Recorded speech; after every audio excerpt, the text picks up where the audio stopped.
ಕೇರಳ ಸರ್ಕಾರ ಗಡಿನಾಡು ಕಾಸರಗೋಡಿನ ಕೆಲವು ಹೆಸರನ್ನ ಮಲಯಾಳೀಕರಣ ಮಾಡಲು ಹೊರಟಿರುವ ಕ್ರಮಕ್ಕೆ ಕನ್ನಡಿಗರು ತೀವ್ರ ಆಕ್ರೋಶ ವ್ಯಕ್ತವಾದ ಬೆನ್ನಲ್ಲೇ ಇದೀಗ ತುಳುನಾಡ ಸಂಘಟನೆಗಳು ಕೂಡ ಮಂಜೇಶ್ವರ ಶಾಸಕ ಎಕೆಎಂ ಅಶ್ರಫ್ ಅವರಿಗೆ ಮನವಿಯನ್ನ ನೀಡಿ ಹೆಸರನ್ನ ಬದಲಾಯಿಸದಂತೆ ಮನವಿಯನ್ನ ಮಾಡಿದರು. ಇದೀಗ ಈ ಬಗ್ಗೆ ಪ್ರತಿಕ್ರಿಯೆ ನೀಡಿರುವ ಶಾಸಕ ಎಕೆಎಂ ಅಶ್ರಫ್, ಕನ್ನಡದಲ್ಲಿರುವ ಊರಿನ ಹೆಸರನ್ನ ಬದಲಿಸಲು ಹೊರಟಿದೆ ಎಂದು ನನಗೆ ಅನ್ನಿಸ್ತಾ ಇಲ್ಲ.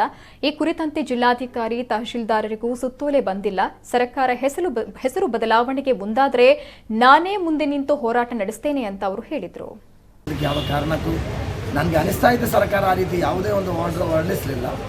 ಆ ಥರ ಯಾರದಾದ್ರೂ ಒಂದು ಆರ್ಡರ್ ಬಂದರೆ ಖಂಡಿತವಾಗಿಯೂ ಅದಕ್ಕೆದುರಾಗಿ ಜನರ ಜೊತೆ ಸೇರಿಕೊಂಡು ಅವರ ಮುಂದೆ ನಿಂತು ನಾನು ಈ ವಿಷಯವಾಗಿ ಹೋರಾಡ್ತಾ ಇದ್ದೀನಿ. ಹಾಗಾದರೆ ಇದು ಸರ್ಕಾರ ಈ ರೀತಿಯಾದಂಥ ಯಾವುದೇ ಕ್ರಮ ಮಾಡಿಲ್ಲ ಅಂತ ಹೇಳ್ತಾ ಇಲ್ಲ. ತಹಸೀಲ್ದಾರಲ್ಲಿ ಕೇಳಿದ ಅವರು ಹೇಳಿದರು ನಮಗೆ ಯಾವುದೇ ಒಂದು ಈ ರೀತಿ ಆರ್ಡರ್ ಬರಲಿಲ್ಲ, ಜಿಲ್ಲಾ ಕಲರ್ಗೆ ಗೊತ್ತು. ಮತ್ತು ಎಲ್ಲಿ ನಾವು ಈ ಸರ್ಕಾರ ಅಂತ ಹೇಳೋದು? ನಾನು ನಾಡಿದ್ದು ಬುಧವಾರ ತಿರುವನಂತಪುರದಲ್ಲಿದ್ದೀನಿ.